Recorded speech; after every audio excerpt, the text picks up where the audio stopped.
And thanks for the invitation, Food and Drink Europe. I've been asked to talk about the path to zero waste for packaging. And honestly, I was wondering if that is really like the right concept, right? Because packaging in itself is quite a useless thing. Packaging is at the service of actually making products like arrive to the destination in a safe manner, and it's a functional purpose. However, when it comes to packaging, what we've been seeing in the last decades is that it looks like packaging comes at odds with sustainability. I mean, the mantra has been that in order to preserve food and be able to actually reduce food waste, we need to have more packaging and sacrifice the recyclability and the sustainability of packaging for that purpose. If you think 100 years ago, all packaging was reusable or compostable, and food waste was actually not an issue, really. I mean, of course, the situation was completely different. We cannot compare. But it looks like if you look at this from a historical perspective, the truth today is that packaging waste has increased. We have never had as much unrecyclable packaging as today, but also food waste has increased. We have never had as much food waste. So there's a correlation there. And I think, I mean, we've been like arguing with industry, like, is this true or not? What is a fact actually is that food waste is a problem and packaging waste is a problem, and the fact that packaging is not circular, it's a problem. So I think that first, I think conceptually, I would like to propose to everyone interested in this topic that we really need to reconcile both things. We want to reduce food waste and we want to reduce packaging waste. But it's not going to happen if we continue doing what we've been doing so far. Because if we look at it from a circularity perspective, the definition of circularity basically is about keeping the value of materials or packaging for as long as possible in the economy. Most of packaging today in the European Union, and I would say around the world, is single-use packaging. Most of the packaging today loses more than 90% of the value after the first cycle. So from a circularity perspective, that is a clear challenge.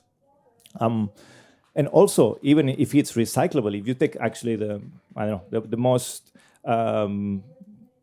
used material out there that is plastic, the jewel of the crown for plastic is PET.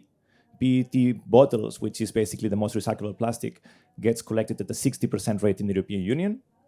Only 17% of that is going to bottle. Most of the PET, high-value PET, ends up being used for fibers, for synthetic fibers in the clothing industry, and then downcycled into the environment.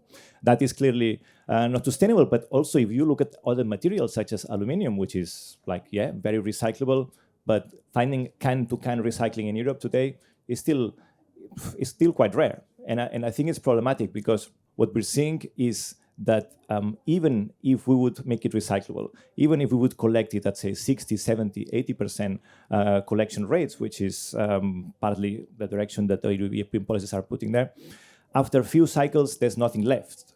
If you collect at 70% or 80% and you recycle at 80%, 80% of 80%, you run this through like 4 or 5 cycles, there's no material left of the initial packaging in the packaging after 5 to 10 cycles.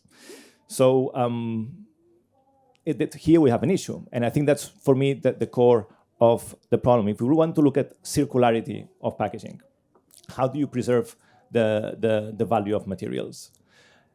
I think that looking at history, there is only one process that keeps 100% yield cycle after cycle after cycle, and that is reusing packaging. If you reuse a bottle, after the second cycle, you have 100% of the material, 100% of the value. And you can have that running for 10, 20 times, sometimes even 30 times. So I think clearly if circularity is the goal, we need to see more of that. And I work a lot with entrepreneurs, and what I'm seeing is that, well, I don't know, it's a question for you. If you would bring Steve Jobs or Elon Musk into the world of packaging today, do you think that they would go into a market that is about like low yields, a system that doesn't guarantee you access to the assets, that is a current linear model? Or you would go for a system that actually keeps 100% of the yields, that actually keep the consumer with keep the relationship with the consumer, etc. So I think the innovation needs to happen there, and it's a system thinking that needs to happen. And of course, recycling is very important. I mean, that's something that at Zero Waste Europe we've been promoting since decades, and we need to see more of it. So how do we do this? What we believe is that based on the experience so far, hopefully after the packaging has been used several times, reused over and over, when it gets to the end of life, which again, it should not be after the first cycle, it's important that we put in place very high separate collection rates. I think 90% is the minimum if you want to get volumes, if you want to get quality, and actually if you want to start to get the economies of scale when it comes to actually getting the yield. So really high collection rates, collection targets for all packaging categories is one. Two, recyclability, as it has been mentioned. Today, there's no an agreement of what recyclability means. And I think that we need to link recyclability to eco-modulation, so that actually the consumer and the producer actually sees the impact of having a non-recyclable packaging in the market.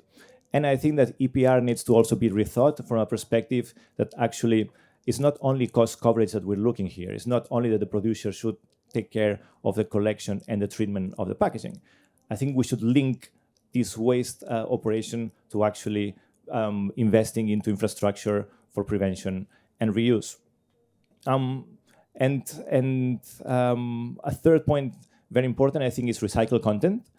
Many have criticized the Single-Use Plastic Directive for many things, but something that has been an absolute success, and it's people from the industry who have told me that, is having the recycled content target for PET. That is a pull mechanism that is really changing things across Europe more than, for example, the recycling targets that we have had in the past. So I think that actually using this that is working well and in other sectors, in other materials, would be key. And finally, I think that moving towards a circularity requires to start actually closing the loops. Today, the concept is that we need an open loop economy. So yes, you collect a plastic bottle here, you collect it, you shred it, and then you can sell it to do fibers, you can sell it to do PET bottles, trays, whatever. And that is problematic. I think in the future, if we would have a circular economy, we could play with open cycles. But today, we need to start closing some loops. I think PET loops is one of them. I would say that cans also, we should start closing the loop there. And honestly, if you look at other product categories, if you would be talking about textiles, if we were talking about electronics, it's difficult to recycle a laptop out of a laptop, or make a t-shirt out of a t-shirt. But for packaging, it's relatively easy. And for some applications, you are already doing that. So I think that, to conclude, as Zero Waste Europe, we have been a pain for the food and drink industry. We have been criticizing and I think in a legitimate way. But we also see that there's an opportunity there that you actually lead the way in actually building these closed loop cycles that can be a model for other product categories, and little by little build the circular economy. If you do that, we would be the first ones to applaud you and congratulate you. Thank you.